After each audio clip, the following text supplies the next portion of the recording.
Mau menikah malah dikurung.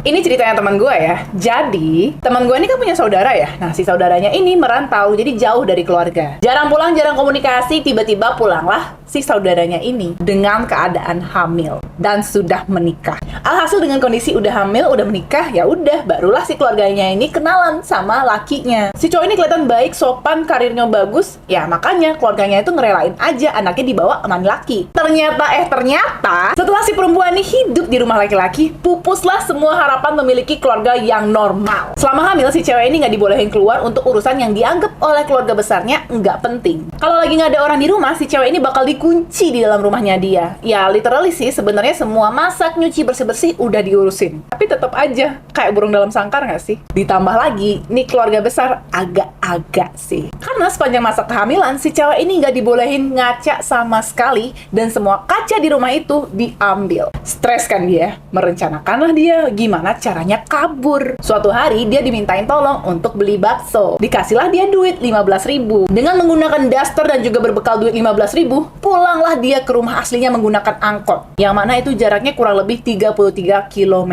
Nangis-nangis di rumah dan akhirnya barulah dia buka semua cerita tentang suami serta keluarganya ke keluarganya dia. Dan akhirnya si cewek itu dalam proses cerai. Pelajarannya apa sayang-sayangku? Gue nggak tahu ya ini adat budaya mana, cuman masalahnya kalau misalnya kalian tuh nikah sama orang yang adat budayanya beda, please dikomunikasiin dulu supaya orang yang kalian ajak masuk ke budaya tersebut nggak kaget. Karena yang namanya pernikahan itu nggak cuma nyatuin dua orang, tapi ada juga dua keluarga, dua budaya, dua adat. Ini kalau misalnya kalian beda budaya, beda adat ya. Terus yang kedua, zaman dulu itu ternyata memang ada mitos kalau misalnya ibu hamil nggak boleh ngelihat cermin. Karena dipercaya kalau misalnya ibu hamil ngeliat cermin itu bakal bawa aura negatif. Padahal dari sisi psikologi, kan orang hamil itu hormonnya berubah ya. Bentuk badan, warna kulit, pasti bakal berubah semua dan inilah yang bikin stres. Harusnya ibu hamil tersebut belajar untuk mengelola stres, bukan malah ngambilin semua cermin yang ada di rumah. Makanya kalau nikah itu penting banget kalian kenalin ke keluarga supaya ada second opinion. Jangan gujuk-gujuk langsung nikah. Deh.